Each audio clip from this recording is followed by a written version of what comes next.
በጌታ የተወደዳችሁ የካኩማ ቅዱሳን በተለያየ የዓለም ክፍል የምትገኙ የእግዚአብሔር ቤተሰቦች ዛሬ እንደገና ደግሞ ከእናንተ ጋር የእግዚአብሔርን ቃል ይዤ መጥቻለሁኝ። በዚህ ሰዓትም ደግሞ ይህንን ቃል ከእናንተ ጋር እንድካፈል ስለጋበዛችሁኝ ስለ መሪዎችም እግዚአብሔርን እጅግ አድርጌ አመሰግናለሁ። እኔ ሬቨረንድ ዶክተር ኢሳያስ ሰለሞን እባላለሁ። በአሁኑ ሰዓት በኬንያ ሜሩ በምትባል ከተማ በቤተ ክርስቲያን ፓስተርነት፣ በቸርች ፕላንቲንግ እንደገና ሎካል ሚሽነሪዎችን ደግሞ በማሰልጠን ብዙ በሊደርሺፕ ላይ የእግዚአብሔርን ስራ እየሰራ እንገኛለን ከባለቤቴ ከጽግሽ ጋር። ለእናንተም ከኛ ቤተሰብ የከበረ ሰላምታችን እናቀርባለን። ወገኖቼ በጣም ነው ደስ ያለኝ። የህብረት ሲጀመር እውነት ለመናገር ከብዙ ዓመታት በኋላ ነው በአማርኛ እየሰበኩ ያለሁት እና በጣም ብዙ ትዝታ፣ ብዙ አምልኮ፣ ምስክርነታችሁ ሁሉ የሚያስደንቅ ነው። ስለዚህ ከእናንተም ጋር ይህችን አጭር ጊዜ ከጌታ ቃል እንድንካፈል ፈልጋለሁኝ። እግዚአብሔር በመንፈሱ ያስተምረናል፣ ቃሉን ይባርክልናል እና ከሉቃስ ወንጌል ምዕራፍ 5 ከቁጥር 1 እስከ 11 ድረስ ባለው ታሪክ ላይ ተመስርቼ እግዚአብሔርን ቃል ከእናንተ ጋር እንካፈላለን እና እንደዚህ ይላል። እርሱም የእግዚአብሔርን ቃል ሕዝቡም የእግዚአብሔርን ቃል ይሰሙ ዘንድ ከባህር ዳር በጌንሴሬጥ ባህር አጠገብ ቆመው ነበር። በባህርም አጠገብ 2 ታንኳዎች አየ። ዓሣ አጥማጆች ግን ከእነርሱ ወጥተው መረቦቻቸውን ያጥቡ ነበር። ከጀልባዎቹም ወደ አንዱ ወደ ሆነችው ወደ ስምዖን ገባ። ከመሬትም ጥቂት ፈቀቅ እንዲያደርጋት ጠየቀው። በጀልባይቱም ተቀምጦ ሕዝቡን ከታንኳይቱ ሆኖ አስተማራቸው። ንግግሩንም በጨረሰ ጊዜ ስምዖንን ወደ ጥልቁ ፈቀቅ ብልና መረባችሁን ለማጥመድ ጣሉ አለው። ስምዖንን መልሶ መምህር ሆይ ሌሊቱን ሁሉ ስንደክም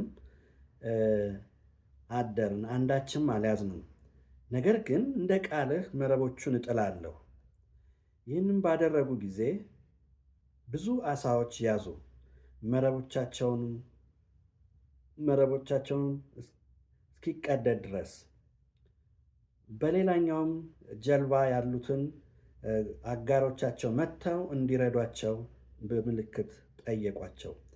መጥተውም 2ቱ ታንኳዎች እስኪሰጥሙ ድረስ ሞሏቸው። ስምዖን ጴጥሮስ ግን ባየው ጊዜ በጌታ ስር ተንበርክኮ ጌታ ሆይ እኔ ኃጢአተኛ ሰው ነኝና ከእኔ ተለይ አለው። እርሱና ከእርሱ ጋር የነበሩት ሁሉ ከያዙት ዓሣ የተነሳ ተገረሙ። እንዲህም የስምዖን ባልንጀሮች የሆኑት የዘብዴዎስ ልጆች ያዕቆብና ዮሐንስ ተገረሙ። ኢየሱስም ስምዖንን አትፍራ፣ ከእንግዲህ ወዲህ ሰዎችን አጥማጅ ትሆናለህ አለው። ታንኳቸውንም ወደ ምድር ካደረሱ በኋላ ሁሉን ትተው ተከተሉት። እንጸልያለን። ጌታ ሆይ እጅግ አድርገን እናመሰግንሃለን ስለ ዛሬው ቀን፣ ደግሞ ቃልህን ልትባርክልን፣ በቃልህ ልታነጸን፣ ልታበረታን እዚህ ስላለ ከኛ ጋር እናመሰግንሃለን። እኔና ወገኖቼንም በቃልህ ማዕድ ዙሪያ ቁጭ ያልነውን አቤቱ ያስተምራቸው ዘንድ መልካምን መንፈስ ሰጣቸው ተብሎ እንደተጻፈ ይህንን ቅዱስ ቃል እንድትባርክልን እንድታስተምረን እንጸልያለን። የጌታ መንፈስ ሆይ በዚህ ቃል የምትማርከው፣ የምትባርከው፣ የምትመራው ሰው ይገኝ። አንድ ምክንያት ይኖርሃል። ዛሬም በዚህ ስታሰባስበን እንደገና ከተለያየ ስፍራ በተለያየ ሁኔታ ውስጥ ላሉ ወገኖች ይህንን ቃል የተስፋ የእምነት መጽኛ እንዲሆን አድርገው። በጌታ በኢየሱስ ክርስቶስ ስም አሜን። ከእናንተ ጋር ጌታ ይችን ቃል እንድካፈል የሰጠኝ ርዕስ ለጌታ ቅድሚያ ስንሰጥ እሱ ጎደሏችንን ይሞላል። ቅድሚያን ለእግዚአብሔር ስጡ፣ ባዶነታችሁ ይሞላል። እግዚአብሔር ይመስገን።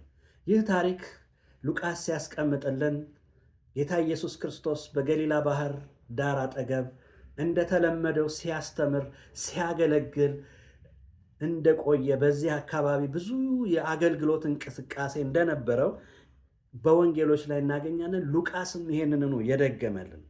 ስለዚህ ታሪኩ የሚነግረን አንድ ቀን ጠዋት ላይ ነው። እንደተለመደው ጌታ ህዝቡን ያስተምራል እና በባህር ዳር ሆኖ ነበር የሚያስተምረው። ምናልባትም ከህዝቡ ግፊያ እንደገናም ደግሞ አንዳንድ መረባበሾችን ለማምለጥ ሊሆን ይችላል ጌታ ወደ አንዲቱ ጀልባ ላይ ሆኖ ለማስተማር ወደደ እና ይሄ በጣም የሚያስደንቅ ነገር ነው። ያለው እይታ ምንድን ነው? ታንኳዎች ነበሩ፣ ነገር ግን ታንኳዎቹ ላይ ሰው የለም። እነዚህ ጀልባዎቹ ላይ አጥማጆቹ የሉም። አጥማጆቹ የሌሉባቸው ባዶ ጀልባዎች ነበሩ እና ስትመለከቱ እንደ ሉቃስ ከሆነ አጥማጆቹ ወደዛ ራቅ ብለው ይህንን መረባቸውን እያጠቡ ምን ሊሆን እንደሚችል እያዩ ወደ ጌታም ትምህርት ምንም ትኩረትም ሳይሰጡ ዝም ብለው ብቻ በአካባቢው ያሉ ዝም ብሎ አይነት እንቅስቃሴ ይመስላል እና ጌታ ደግሞ በባዶ ጀልባ ላይ ልቡ ተሳበ። ባዶ ጀልባ ፈለገ። ወደ ባዶነታችን የሚመጣ ጌታ እዚህም አንዱን ባዶ ጀልባ ጠየቀና ወደ ስምዖን ጀልባ ላይ ወጣ ይላል እና ደስ የሚለው ነገር ስምዖን ባዶ ጀልባውን አለመከልከሉ ነው። ብዙ ጊዜ እንደዚህ አይነት ቦታ ያሉ የንግድ ሰዎች እንደዚህ በጀልባ በመርከብ በምናምን ያሉ ሰዎች ይሄንን የማከራየት የማስከፈል እንኳን ሁኔታዎች ውስጥ አልገባም። የኔን ጀልባ መጠቀም ከፈለግ ባዶም ቢሆን መክፈል አለብህ ማለት ይችል ነበር። ነገር ግን ተጠቀምበት። ከዛም ጌታ ወደ ስምዖን ወደሆነችው ገብቶ አስተማራቸው ይላል። አስተምሮ ሲጨርስ ወደ እነርሱ ደግሞ ዞር ብሎ ገባው። ጌታ ሳይነግሩት ያለፉበት ሁኔታ የሚገባው ጌታ ነው። ሌሊቱን ምንም እንዳልያዙ ሳይናገሩ ገብቶታል። አሳ አጥማጆች እንደሆኑ ገብቶታል። በአሳ ንግድ የሚተዳደሩ እንደሆኑ ነግሮታል፣ ገብቶታል። ሳይነግሩት አውቀዋል። ስለዚህም የሰጣቸው መረጃዎች ወይም ደግሞ መመሪያዎች ነበሩ። የመጀመሪያው ነገር ጥቂት መርከቢቱን ጠለቅ ወዳለው ባህር ፈቀቅ አድርግ። ቀጥሎ ደግሞ መረብህን በዚያ ፈቀቅ ጠለቅ ወዳለው ቦታ ጣል እና ከዚህ ክፍል ቁጭ ብዬ ስመለከት ቅድሚያ ለእግዚአብሔር የሚሰጥ ሕዝብ በፍጹም ባዶ አይቀርም። ጌታን የሚያስቀድም ጌታን የሚታዘዝ ባዶነቱን ለጌታ አሳልፎ የሚሰጥ ሕዝብ አያፍርም። ሃሌሉያ! እና የሚያስገርም ነው። እዚህ ላይ ለእግዚአብሔር ቅድሚያ መስጠት ብዙ ጊዜ የሚያስቸግር ነገር ነው ለሰው ልጆች። ለዚህም ነው ጌታ በማቴዎስ 6:33 ላይ ያለው ምንድን ነው? አስቀድማችሁ የእግዚአብሔርን ጽድቁንና መንግስቱን ፈልጉ፣ ሌላው ሁሉ ይጨመርላችኋል። እኛ ብዙ ጊዜ ስለሚጨመረው ነገር እንጨነቃለን። ጌታ ግን የሚጨመርበትን ባዶ ፍላጎት ይፈልጋል። ወደ ባዶ መርከብ የመጣ ጌታ ሁል ጊዜ ባዶነትን በሙላት መለወጥ የሚችል ጌታ እንደሆነ ስላወቀ ነው ባዶ መርከብ ላይ ልግባ ያለው። እግዚአብሔር ይመስገን። ጌታ ሲያገኘን እኮ ባዶ ነበርም። ሁላችንም ምንም ነገር የለንም፣ ታሪክ የለንም፣ ርዕስ ምንድን ነው ዝና የለንም፣ እውቅና የለንም፣ ሀብት ቢሆን የለንም። ጌታ ሲያገኘን ባዷችንን ያገኘን። ጽድቅ የሚባል ከኛ የለም። ይሄ ነው ብለን የምንኩራራበት ነገር እንኳን የለም። በባዶነታችን ፈልጎ ያገኘን ጌታ ስሙ ይባረክ። ሰዎች በማያስታውሱን ሰዓት፣ ራቁታችንን በተጣልን ርዕስ እንኳን በማንሆን ሰዓት፣ ቁም ነገር እንኳን ብሎ ሰው በማያን ሁኔታ በተጣልንበት ሰዓት፣ በወደቅንበት ተስፋ በቆረጥንበት ሁኔታ ደርሶ ቤታችንን፣ ባዶነታችንን የሞላ ጠረን የሰጠ ጌታ ስሙ ይባረክ። እግዚአብሔር ዛሬም ባዶነታችንን እንድንሰጠው ይፈልጋል። ባዶ የሆነ ነገር ዓለም አትፈልግም።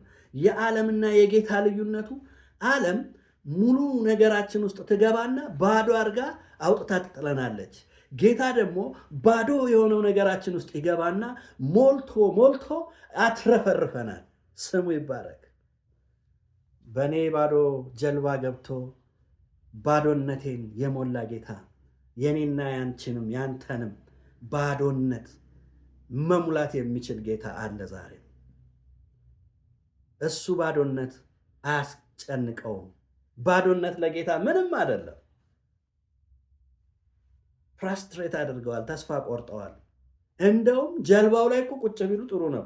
ይሄ የስምዖን ነው ብለው እንኳን ጀልባው ላይ ቁጭ አላሉ። ጥለውት ሄደው በቃ ተስፋ የቆረጠ አሳ አጥማጅ አይታችኋል። ሌሊቱን ሁሉ በእነሱ የስራ ልምድ እንደሚናገረውም ከሆነ አሳ በማታ ላይ በጣም ብዙ ይጠመዳል።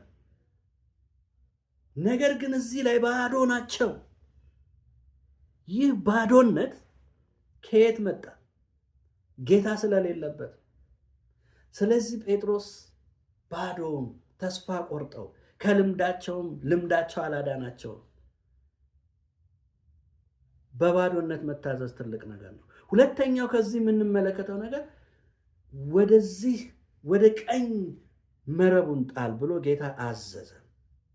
እግዚአብሔር ከኔና ከእናንተ የሚፈልገው በባዶነት ለጌታ መታዘዝ ነው። ባዶ መርከባችንን ለጌታ እንስጥ። ከጉድለታችን ለጌታ እንስጥ። ይህ ነው ከማይባል እንዴት ከዚህ ሁኔታ ላይ እኔ እንዴት ነው ምሰጥህ? ጌታ ይቅደም። ጌታ ባዶ ጀልባ ላይ ቁጭ ብሎ ምን አደረገ ይላል? ጉዳዩን ፈጸመ። እግዚአብሔር ይመስገን። ትልቁ የእሱ ጉዳይ የእሱ ዓላማ የእግዚአብሔርን የመንግስት ወንጌል መስበክ ነው። በእኔና በእናንተ እግዚአብሔር ያለው ጉዳይ፣ በአንቺ ላይ ያለው ጉዳይ፣ በአንቺ መርከብ ላይ ያለው ዓላማ ለእኔና ለአንተ እንጀራ ማብላት፣ ማጠጣት፣ አሳ ማትረፍረፍ ሳይሆን ለምትጠፋው ዓለም ወንጌልን መስበክ ነው። የእግዚአብሔርን መንግስት እና ጌታ ቁጭ አለና ባዶ ጀልባ ላይ የእግዚአብሔር መንግስት ወደ እናንተ ቀርባለችና ንስሐ ግቡ እና እግዚአብሔር በላከውን በልጁ እመኑ እያለ የእግዚአብሔርን ጉዳዩን በፈጸመ ጊዜ እባካችሁ ወገኖቼ ጉዳዩን እናስፈጽመው። እግዚአብሔር በእኔና በእናንተ ያለውን ዓላማ እናስፈጽመው። አንቸኩል። ለእኛ ጉዳይ ይሄ ምንድን ነው? ብዙ የሚቀባጥረው የኔን ነገር ምን አድርጎት ነው? የኔን ነገር ምን ረስቶት ነው እንዴ? ባዶ ጀልባዬ ላይ መጥቶ የሚጮኸው ጌታ የራሱን ዓላማ በእኔና በእናንተ ህይወት ከፈጸመ በኋላ ወደ እያንዳንዳችን ጥያቄ፣ ወደ እያንዳንዳችን ተስፋ መቁረጥ፣ ወደ እያንዳንዳችን ባዶነት፣ ወደ እያንዳንዳችን ችግር ይመጣል። ዞር አለና ጴጥሮስ አሁን ያንተ ተራ ነው። ወገኖቼ እግዚአብሔር የእሱን ጉዳይ ሲፈጽም የኔና የናንተ ተራ ይቀጥላል። ለእግዚአብሔር ተራ እንስጥ። ለእግዚአብሔር ቅድሚያ እንስጥ። እግዚአብሔርን በሕይወታችን እናክብር። እግዚአብሔርን እናስቀድም። ኢየሱስን ከፍ እናድር። እሱ ይላቅ፣ እኛ ዝቅ እንበል። ኢየሱስ ነምበር ዋን፣ ኢየሱስ አንደኛ፣ እኛ መጨረሻ እንሁን። በዚህ ጊዜ ነው የጌታን ነገር ስናስቀድም፣ የእግዚአብሔርን ቤት ነገር ስናስቀድም፣ የወንጌልን ነገር ስናስቀድም፣ የቅዱሳንን ነገር ስናስቀድም እግዚአብሔር የኔና የእናንተን ባዶነት፣ ባዶ ጀልባ፣ ባዶ ነገር፣ ባዶ ቢዝነስ፣ ባዶ ህይወት፣ ባዶ ትዳር፣ ባዶ ነገር ሁሉ መሙላት ይጀምራል። ሁሉ ነገር ጌታ በቦታው ላይ የራሱን ጉዳይ በሚፈጽም ሰዓት ሌላ ምን አለ ጌታ? ይጨመራል። ጌታ የመጨመር አምላክ ነው። የማብዛት አምላክ ነው። የማባዛት አምላክ ነው። እግዚአብሔር ይመስገን። ስለዚህ ከጌታ ጋር የምትታገሉ ዓመታት ፈጀህ እኮ የኔ ባዶ ጀልባ ሆኖ ቀረ፣ የኔ ነገር ተረሳ፣ የኔ ነገር እንዴት ነው ለምትሉ ሰዎች ለእግዚአብሔር ቅድሚያ ስጡ። እግዚአብሔር ጉድለታችሁን ይሞላል። እግዚአብሔር የእናንተን ነገር አይረሳም። የእሱን ጉዳይ በፈጸመ ጊዜ በሕይወታችሁ ላይ የእግዚአብሔርን ዓላማ የተጠራችሁበትን፣ የተፈጠራችሁበትን፣ የተወለዳችሁበትን ዓላማ ሲፈጽም እግዚአብሔር ቀጥሎ የእናንተን ጎዶልነት ይሞላል። አሳ ለጌታ ምኑ ነች? ምንም አይደለም። ምን ነው የሚያስጨንቃችሁ ዛሬ? ወፎችን ተመልከቱ። የሰማይ ከዋክብት፣ የሰማይ ወፎችን አይዘሩም፣ አያጭዱም።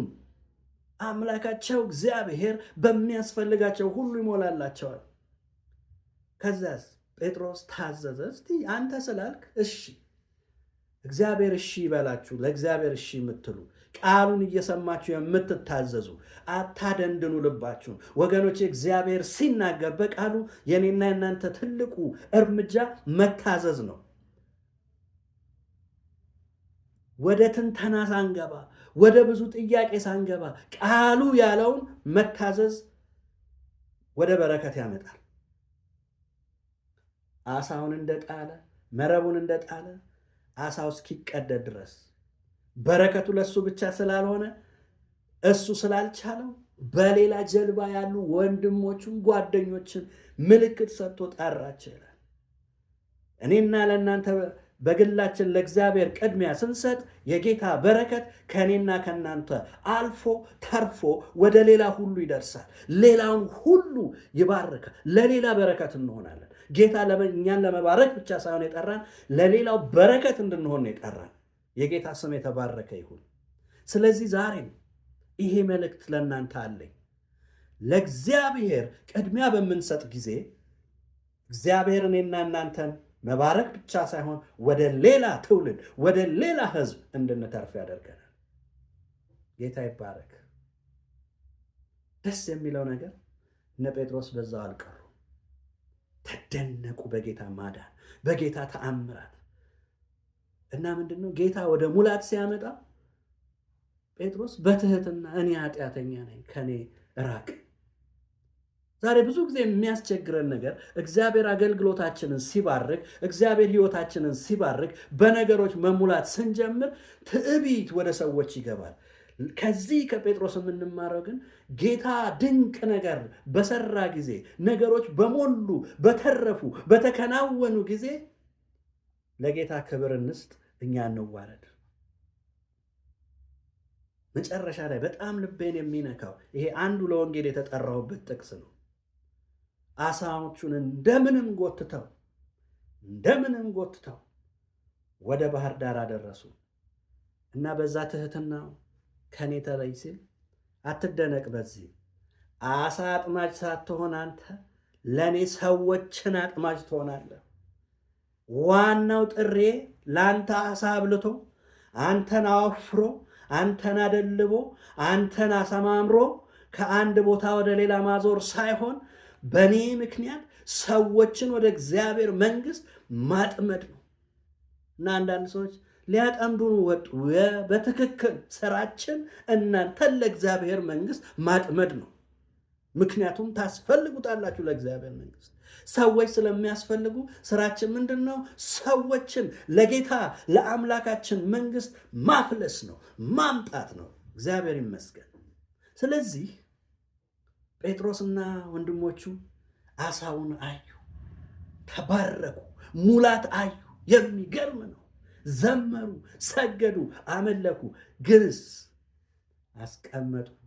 ወደ ዳር ካደረሱ በኋላ አሳውንም ጀልባውንም ንግዱንም ቢዝነሱንም ዘመድ አዝማዱንም ሁሉንም ጥለው ሃሌሉያ ተከተሉት። ስሙ ይባረክ። ትክክለኛ የጌታ በረከት የዚህን ዓለም ሙላት እንድንንቅ እንድንጥል ያስደርገናል። ለዚህ ነው ኢየሱስ ብለን የቀረ ነው። ለዚህ ነው የዓለምንና ኮተቷን ትርፏን ምናምን ከነገሯን ጥለን ኢየሱስ ያዋጣል ብለን የወጣ ነው። ሃሌሉያ። ምክንያቱስ ሙላታችን እሱ ነዋ። ባዶ ቤታችን መጥቶ ስለሞላን በሞላን ጊዜ ደግሞ እኛ እሱን አንተወውም። ከሙላት ወደ ሙላት ለሚወስደን ጌታ ዛሬም ደግሞ ሙላታችንንም ለሱ እንተዋለን፣ ባዶነታችንንም ለሱ እንተዋለን። እንዴት የሚባርክ ነው!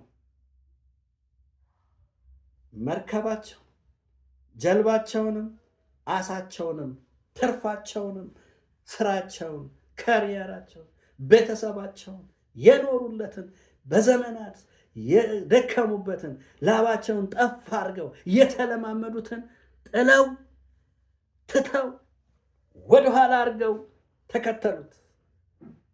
እስከ ሕይወታቸው ፍጻሜ ሙላታቸው እንደሆነ ተረድተዋልና እግዚአብሔር ይመስገን።